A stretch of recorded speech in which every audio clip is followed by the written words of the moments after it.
Hello friends, James Stevenson. Welcome back to another episode of Who's Hating Hard on Tesla Today. It's yet again also an episode of Dunkin on Munchen. I make playlists for both of those on my channel if you want to go check them all out. I've made so many Who's Hating Hard on Tesla Today videos featuring the fraud hiding behind the fake name Brad Munchen that I gave that its own playlist if you want to watch only those videos. Let's check in with my co-host Loki, who is in bed yawning, licking his chops. Maybe that means he wants to come over and eat some breakfast. I set that out for him in a previous video, and maybe he'll decide he's hungry during this video. If he does, I'll keep the Loki cam trained on him so you won't miss a second of the thrilling action while I read to you the featured thread today. So on October 7th, a week ago as of recording time, I had a bunch of other videos to record before I could make this one. Brad tweeted, there are some really stupid Tesla fanboys on Twitter, but the real dangerous idiot is James Stevenson, aka Jimmy Incel. That's his little nickname for me. Has a man bun and owns a small dog that won't eat its food, probably from trauma. Yeah. For starters, WTAF does this chart title mean, and what does it show? So what has Brad outlined for us here? Capital spending and free cash flow combined. I guess he's never tried adding those two things together to see what they sum up to before. Very funny. So I replied, here we see the fraud posing as Brad Munchen, fake name, doesn't know that if you stack capital spending bars on top of free cash flow bars, the height of the two combined makes operating cash flows. Because free cash flow is defined as operating cash flows minus capital expenditures. If he understood my videos, he wouldn't embarrass himself publicly. Of course, he's never embarrassed much because what does he care what happens to Brad Munchen's reputation? Brad Munchen isn't a real person. The person controlling the Motorhead Twitter account has a different name that isn't being dragged through the mud every time the Motorhead account tweets something dumb. So what's he care? I got 156 likes on this. He got 74 likes on this tweet. So I'm going to call that Dunkin on Munchen, mispronouncing his fake name, so that it rhymes better. And I followed that up with, if you're still having trouble understanding what the chart shows, maybe ask a smart elementary school student to help you read the legend. The white bars are free cash flow, says so right there. The gray bars are capital spending, says so right there. And if you stack them one on top of the other, the combined height is operating cash flow. That's what the title says. Tesla operating cash flow, capital spending, and free cash flow combined. So that's how the chart works. Brad saying here, sorry, but your chart is still misleading, especially to your double-digit IQ audience. Oh, sure, yeah, my audience. They're not as smart as his audience. People who've been taking his financial advice for years, if they can afford the internet still, much smarter than the people in my audience. He thinks. Well, now I've lost my place. What about financing cash flows, which will go negative? I think I answered somebody else's question here.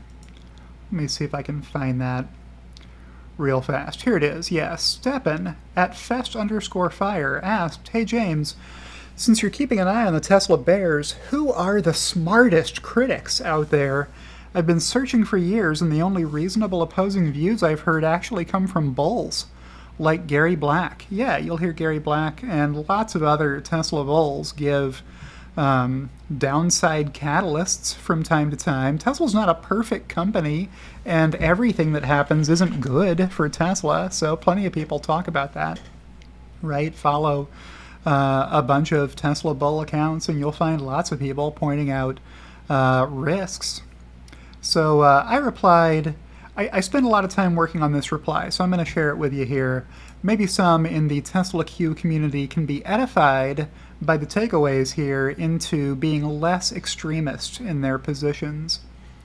I said I'm not so sure smart matters in this case. Jim Chanos is smart. So is George Noble, Drew Dixon, Bill Gates. You give these guys IQ tests, they're going to do great on them. You know, put them on Jeopardy. I'm sure they'll get a lot of questions right. They're smart people. The problem TSLAQ has, as a community, is the one-upmanship among their ranks for conspiratorial groupthink. One of them said he's never going to buy a Tesla. They say, oh, well, I'll never buy a Tesla. So the next one has to say, well, then the growth story is over. And the next one has to say there's a demand cliff coming. Nobody else is going to buy these cars either. As soon as they get through the backlog, that'll be it. Nobody else will ever buy a Tesla again. So the next one has to one-up that and say, well, there is no demand for Teslas. And then the next one has to say Teslas are poor quality.